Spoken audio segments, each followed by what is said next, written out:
Bank Indonesia mencatat utang luar negeri Indonesia per akhir Januari 2018 mencapai 357,5 miliar dolar Amerika atau 4.361 triliun rupiah jika mengacu pada kurs dalam APBN 2018 sebesar 13.400 rupiah per dolar Amerika Serikat.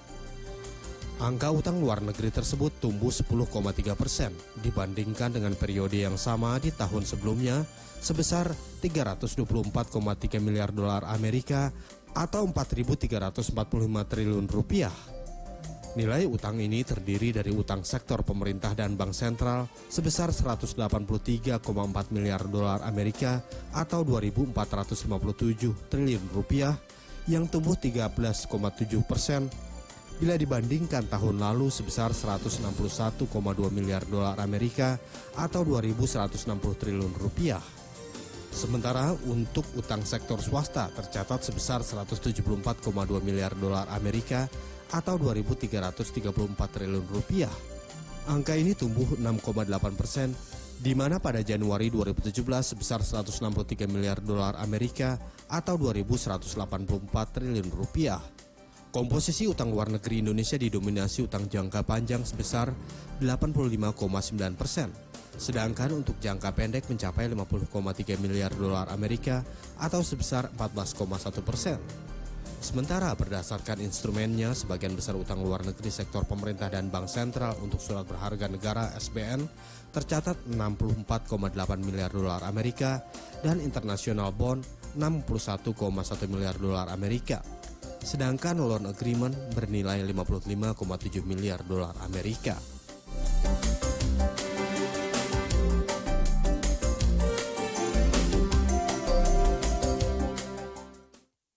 Pemirsa, belakangan angka hutang Indonesia yang mencapai 4.000 triliun rupiah lebih ini menjadi perbincangan di berbagai media.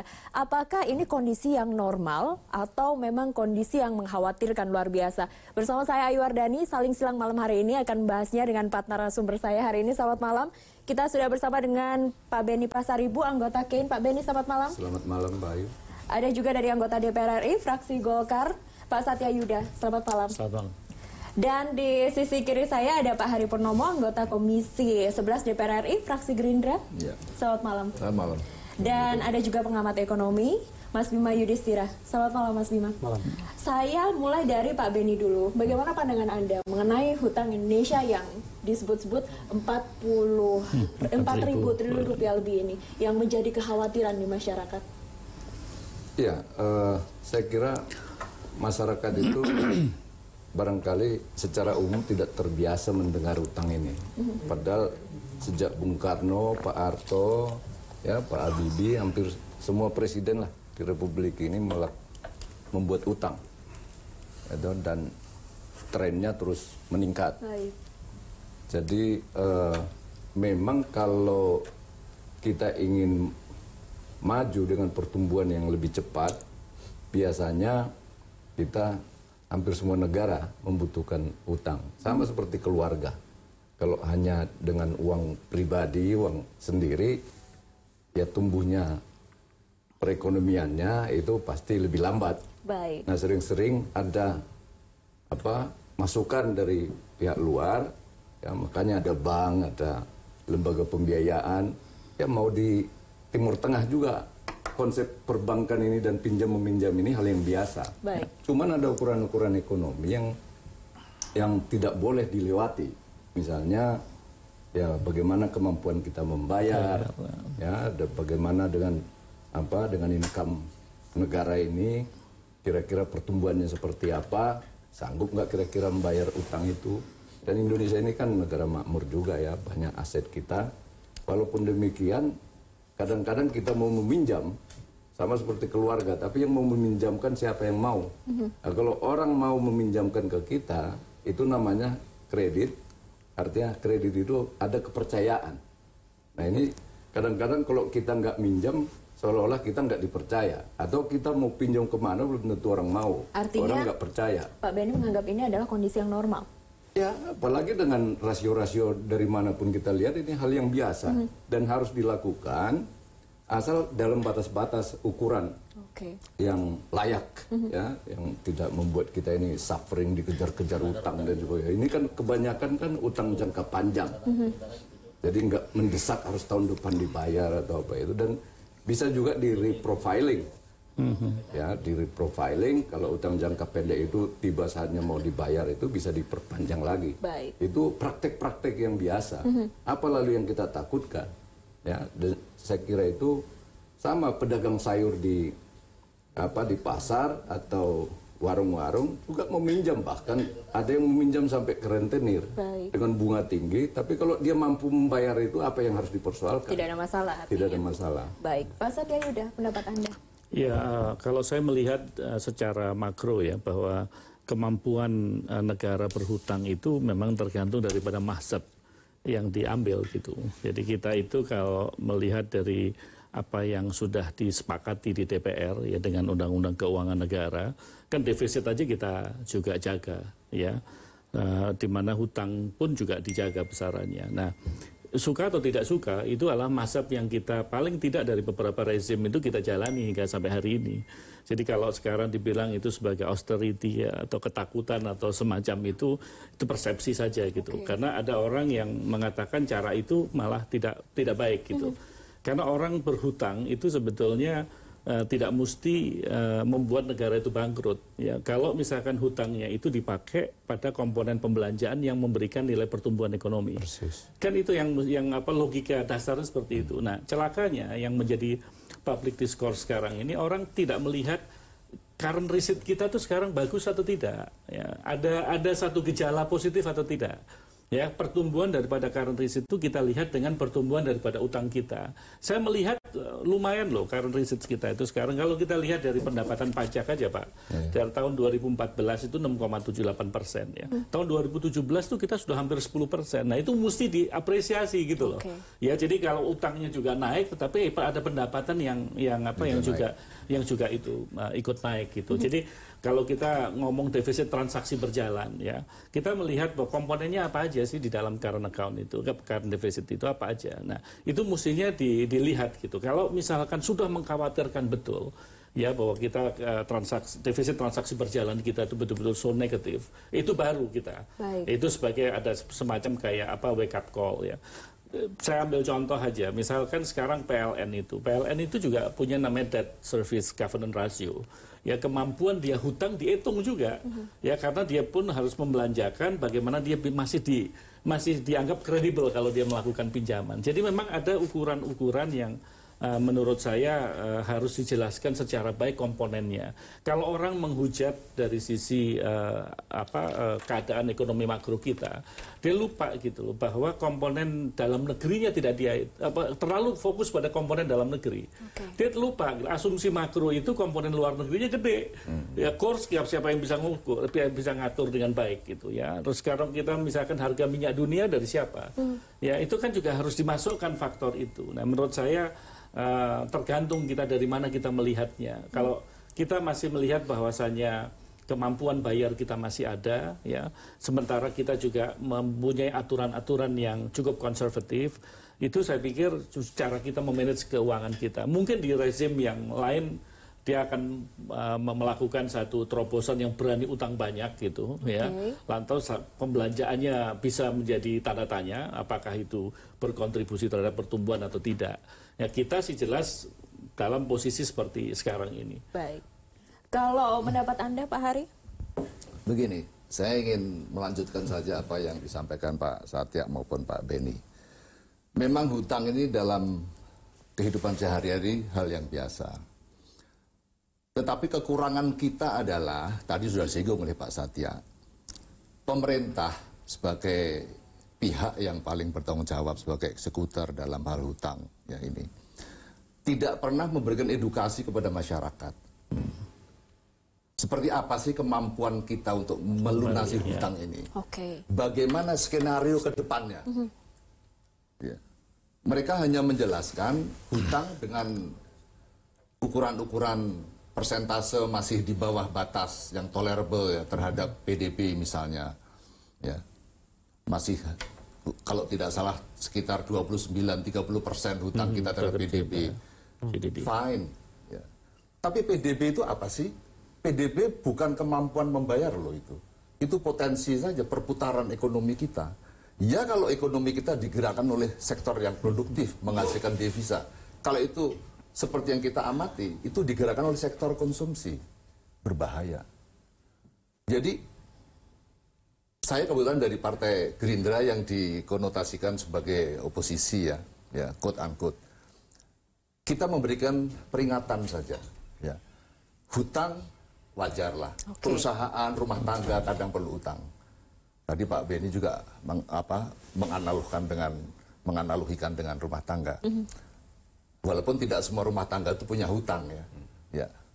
Tetapi kita ingat, regulator pun membatasi seseorang punya kartu kredit. Itu artinya apa? Orang punya kartu kredit kan biasanya untuk berhutang. Itu pun dibatasi jangan sampai mereka berhutang melampaui kemampuannya. Nah, pemerintah kurang transparan dalam hal ini. Ini yang ditunggu oleh masyarakat. Jadi tidak heran saya kalau masyarakat bertanya-tanya dan khawatir. Apalagi kalau diterjemahkan bayi lahir punya beban hutang sekian puluh juta. Ini kan membuat panas. Itu politik. Nah, bisa dipolitisasi. Nah, kebetulan saya dari partai yang di luar pemerintah hanya ingin mengingatkan. Tetapi melihat statistik, skenario yang sudah terjadi ya bukan skenario lagi ya. Faktanya hutang kita tidak pernah membaik. Ya. Pendapatan versus kebutuhan kita juga tidak pernah membaik. Dalam artian dari hari ke hari tetap saja defisit. Ya. Memang kita ada kelemahan terus terang sebagai bangsa ini. Kita terlalu mengandalkan warisan alam, sumber daya alam. Kita tidak bisa lagi hidup dari situ. Kita sudah merdeka lebih dari setengah abad. Ternyata dengan kekayaan yang sering digembar-gemborkan Republik ini kaya raya, ya. Tetapi itu hanya potensi. Dan faktanya kita hanya bisa menjual sebagai bahan mentah tanpa nilai tambah apapun. Dan kita pernah desperate ya, pernah sengsara karena harga sumber daya alam ini ternyata sangat volatile. Pak Hari melihat ini adalah kondisi yang mengkhawatirkan atau normal terjadi? Melihat besaran hutang tanpa kita tahu potensi kemampuan membayar ini bahaya. Ini bahaya. Tetapi kalau bisa dijelaskan, diedukasi kepada masyarakat sebagai artinya sebagai stakeholder ya, sebagai penanggung akhir ya. Ini hutang kan akhirnya masyarakat. Pemerintah ini kalau lepas besok Pak Jokowi mau maju lagi ya kalau sampai 10 tahun, 5 tahun pun dia tidak punya beban apa-apa. Tidak ada sesi pertanggungjawaban seperti zaman dulu waktu kita belum menganut sistem politik seperti sekarang ini. Kalau dulu kan presiden sebelum turun itu ada pertanggungjawaban kepada MPR. Sekarang nggak ada lagi. Baik. Akhirnya yang tanggung jawab adalah ya kita ini. Kita perlu tahu kita mampu nggak sih kebayar. Kenapa kok hutang kok terus berjalan makin besar. Oleh karena itu yang saya tuntut kepada pemerintah, kebetulan saya di Komisi 11, tolong buatkan skenario planning. Bagaimana pendapatan kita, bagaimana kebutuhan uang kita, bagaimana potensi kemampuan bayar kita. Ya. PDB meningkat pesat, tapi pajak kita tidak kunjung mencapai persentase yang lazim. Pak Hari, Menteri Keuangan sudah memberikan penjelasan. Menurut Anda apakah ini sudah cukup atau belum? Menurut saya belum cukup. Menteri Keuangan saya bisa mengerti, posisinya tidak mudah. Once mereka atau dia mendisclose masalah ini secara jujur, bisa-bisa akan panas. Baik. Ini sangat sensitif. Baik. Saya bisa memahami potensi dia. Tetapi ini harus dibuka kepada masyarakat. Baik. Skenario planningnya 5 tahun ke depan deh, seperti apa gitu. Penanganan hutangnya akan seperti apa? Belanja kita bagaimana, pendapatan kita bagaimana, akhirnya kesimpulannya apa kita perlu hutang, hutangnya bagaimana gitu loh. Hutang jatuh tempo 5 tahun ke depan seperti apa proyeksinya kira-kira. Kalau dari sisi pengamat ekonomi seperti apa melihat fenomena seperti ini? Tadi sudah ada banyak penjelasan, apa yang bisa Mas Bima ambil dari sini? Kalau kita bicara soal utang dari sisi nominal kemudian dibandingkan kepada PDB, itu perdebatan yang mungkin tidak akan pernah selesai. Kenapa? Karena itu hanya salah satu indikator tuh di dalam Undang-Undang Keuangan Negara, 60% batasnya terhadap PDB. Tapi kalau kita bicara yang lebih detail lagi, apakah masih relevan 60% terhadap PDB? Ternyata banyak sekali paper terutama dari IMF bilang untuk negara berkembang itu lebih cocoknya 40% terhadap PDB. Yang 60% itu adalah negara seperti Eropa yang industrinya lebih maju. Yang kedua, kalau kita bicara, ada beberapa negara seperti misalkan kasus krisis utang di Eropa. Ada negara yang masih di bawah 40% terhadap PDB pun itu sudah jadi pasiennya IMF. Ada misalkan Irlandia dan Spanyol. Tetapi ada negara seperti Italia, kemudian Belgia, itu debt to GDP-nya lebih dari 100%, dia aman. Artinya kalau melihat hanya debt to GDP, ini masih skopnya terlalu umum. Nah, kemudian saya sepakat tadi ada isu soal produktivitas. Kenapa masyarakat kemudian sekarang cenderung agak resah gitu ya? Menjadi perdebatan sampai di warung-warung kopi ya. Ibaratnya nggak ngerti ekonomi pun bicara soal utang. Salah satunya memang karena kita lihat pemerintah selama ini hanya bilang bahwa utang itu produktif, utang itu aman atau prudent, tetapi masyarakat melihat sendiri ada apa dengan daya beli masyarakat kita, ada apa dengan industri manufaktur kita.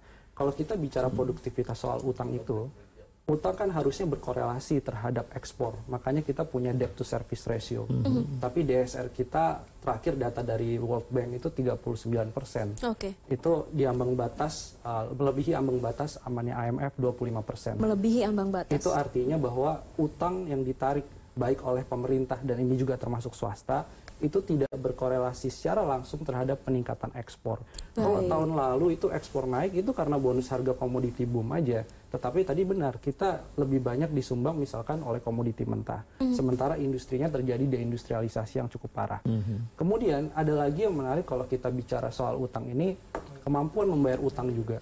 Nah, pertumbuhan realisasi penerimaan pajak itu tahun 2017 itu cuma 4% dibandingkan tahun 2016. Jadi tidak nyambung antara kemampuan membayar kemudian dari penambahan nominal yang cukup agresif 1.000 triliun itulah kurang lebih dalam 3 tahun terakhir. Pertanyaannya kemudian ketika penerimaan pajak kita itu kemudian juga mengalami penurunan dalam artian growth-nya hanya 4% gitu ya, bahkan di bawah pertumbuhan PDB yang 5%, ini kan ada pertanyaan, artinya utang belum bisa menggerakkan sektor produktif sehingga penerimaan pajaknya pun menjadi berkurang. Nah, yang terakhir saya tambahkan sedikit, saya tertarik tadi soal misalkan dogma bahwa utang itu bisa menggerakkan pertumbuhan. Itu tahun 2015 juga gonjang-ganjing di Amerika Serikat. 2 profesor dari Harvard ya, Reinhardt gitu ya sama Rogoff, dia bilang bahwa justru utang yang terus bertambah secara signifikan tanpa kehati-hatian dan tanpa produktivitasnya dilihat, yang terjadi justru mendiskon pertumbuhan ekonomi. Dan saya lihat bahwa pertumbuhan ekonomi sekarang yang flat 5%, kalau kita cari lihat nih, benar nggak utang itu untuk infrastruktur? Nah, ternyata hasil dari studi kita membuktikan dari 2014 sampai 2017, yang naik itu paling besar adalah alokasi belanja barang. Itu kenaikannya 58%. Sementara yang belanja modalnya hanya naik 36%. Itu jadi bukti bahwa tidak semua utang itu sebenarnya untuk infrastruktur, tapi lebih banyak untuk belanja pegawai dan barang. Itu yang sebenarnya membuat masyarakat melihat nggak nyambung nih. Menarik sekali. Kita lanjutkan perbincangan usai jeda. Mirsa, tetaplah bersama kami di Saling Silang, kembali saat lagi.